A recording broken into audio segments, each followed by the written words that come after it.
اعوذ باللہ من الشیطان الرجیم بسم اللہ الرحمن الرحیم الصلاۃ والسلام علی رسولہ الکریم والحمد للہ رب العالمین۔ السلام علیکم ورحمۃ اللہ وبرکاتہ۔ معزز سامعین کرام، امید کرتی ہوں کہ آپ سب بخیر و عافیت ہوں گے، اور میری یہ دعا ہے کہ اللہ تبارک و تعالیٰ آپ کو خیر اور عافیت سے رکھے، تمام مشکلات اور پریشانیوں اور رکاوٹوں کو دور کرے۔ اللہ پاک آپ کو اپنے ذکر کے ساتھ جوڑے رکھے، اور بے شک کہ اللہ کے ذکر میں ہی انسان کا سکون ہے۔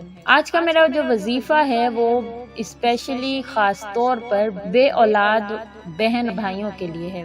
اللہ پاک کے کلام قرآن مجید جو کہ تمام لوگوں کے لیے، تمام مومنین کے لیے، تمام مسلمانوں کے لیے شفا ہے، اس کی ایک سورت کا وظیفہ لے کر میں آپ کی خدمت میں حاضر ہوئی ہوں۔ نہایت ہی آسان عمل ہے جس کو دونوں میاں بیوی نے کرنا ہے۔ صرف 3 دن کا یہ عمل ہے۔ اللہ پاک اسی مہینے آپ کو اولاد کی نعمت سے نوازیں گے۔ اس سے پہلے کہ میں آپ کے ساتھ وظیفہ شیئر کروں، میری آپ سے گزارش ہے کہ اگر آپ میرے چینل پر نئے ہیں، مجھے پہلی مرتبہ سن رہے ہیں، تو میرے چینل محور اسلام کو سبسکرائب کیجئے، ساتھ ہی لگے بیل آئیکن کو بھی پریس کر دیں تاکہ میرے چینل پہ آنے والی ہر ویڈیو کی اپڈیٹ آپ کے پاس نوٹیفیکیشن کی صورت میں پہنچ سکے۔ ساتھ ساتھ فیس بک کے پیج محور اسلام کو بھی لائک کر دیجئے۔ اگر آپ مجھ سے کانٹیکٹ کرنا چاہتے ہیں، رابطہ کرنا چاہتے ہیں، بات کرنا چاہتے ہیں، کوئی مسئلہ شیئر کرنا چاہتے ہیں، تو فیس بک کے پیج پر آپ رابطہ کر سکتے ہیں۔ آج کا میرا جو وظیفہ ہے یہ قرآن مجید کی 94 نمبر سورت علم نشرح کے متعلق ہے۔ اس سورت کو سورہ شرح یا انشرح یا علم نشرح بھی کہتے ہیں۔ قرآن مجید کی یہ 94 نمبر سورہ مکی سورتوں میں سے ہے جو قرآن مجید کے 30ویں سپارے میں ہے۔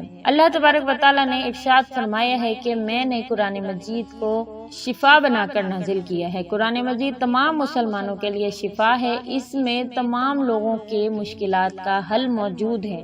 انشاءاللہ جو کوئی قرآن مجید کے ذریعے شفا حاصل کرنا چاہتا ہے، اپنی مشکلات کا حل چاہتا ہے، اپنی حاجتوں کو پورا کروانا چاہتا ہے، تو انشاءاللہ وہ مایوس نہیں ہوں گے، کیونکہ اللہ تبارک و تعالیٰ کا یہ کلام سراسر انسانوں کے لیے شفا ہے۔ سورت علم نشرح میں اللہ تبارک و تعالیٰ نے نبی کریم صلی اللہ علیہ وآلہ وسلم کو دی جانے والی نعمتوں کا تذکرہ کیا ہے، آپ کو تسلی دی ہے، اور اللہ تبارک و تعالیٰ نے فرمایا ہے کہ بے شک اللہ کا وعدہ ہے کہ دشواریوں اور سختیوں کے ساتھ آسانیاں بھی ہوتی ہیں۔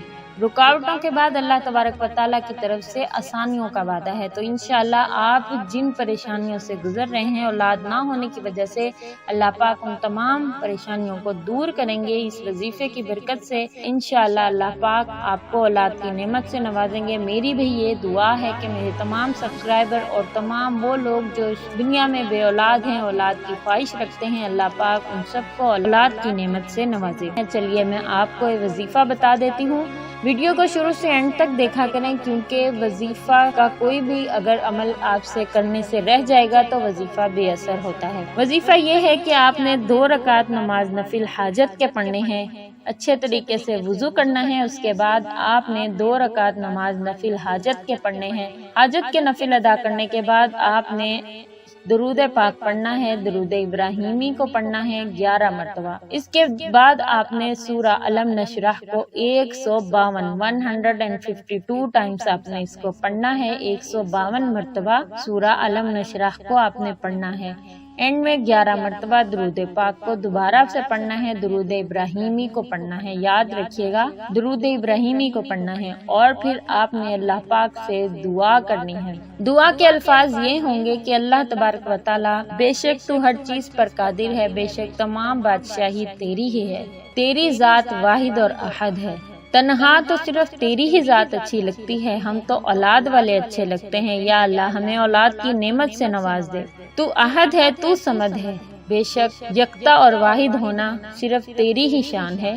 انشاءاللہ اس دعا کے ساتھ اب اپنی تمام حاجت جس طریقے سے آپ دعا مانگنا چاہ رہے ہیں، آپ اللہ سے اپنی دعا کیجئے۔ انشاءاللہ اس کے بعد اللہ پاک آپ کو اولاد کی نعمت سے نوازیں گے۔ یہ عمل دونوں میاں بیوی نے کرنا ہے۔ اگر کوئی دونوں میں سے ایک بندہ نہیں بھی کر پا رہا تو کوئی مسئلہ نہیں ہے، آپ میں سے کوئی ایک بھی اس عمل کو کر سکتا ہے۔ انشاءاللہ میری امید ہے، مجھے یہ پکا یقین ہے کہ اس عمل کو کرنے کے بعد اسی مہینے اللہ تبارک و تعالیٰ کی طرف سے آپ کو اولاد کی خوشخبری ملے گی۔ وظیفہ آپ کو اچھا لگے گا، آپ اس پر عمل کیجئے، انشاءاللہ آپ کو اس سے فائدہ ہوگا۔ آپ اس کو دوسروں کے ساتھ بھی شیئر کیجئے گا تاکہ زیادہ سے زیادہ لوگ اس سے فائدہ اٹھا سکیں۔ اپنی دعاؤں میں مجھے بھی یاد رکھیں، میرے گھر والوں کو، میرے تمام سبسکرائبر کو یاد رکھیے۔ اللہ پاک تمام لوگوں کی حاجتیں پریشانیاں دور کرے۔ جتنے لوگ بے اولاد ہیں اللہ پاک ان کو اولاد کی نعمت سے نوازے۔ جتنے لوگ اولاد نرینہ کے خواہش مند ہیں اللہ پاک ان سب کو اولاد نرینہ عطا فرمائے۔ اللہ پاک آسانیاں عطا فرمائے اور آسانیاں تقسیم کرنے کا شرف عطا فرمائے۔ السلام علیکم ورحمۃ اللہ وبرکاتہ۔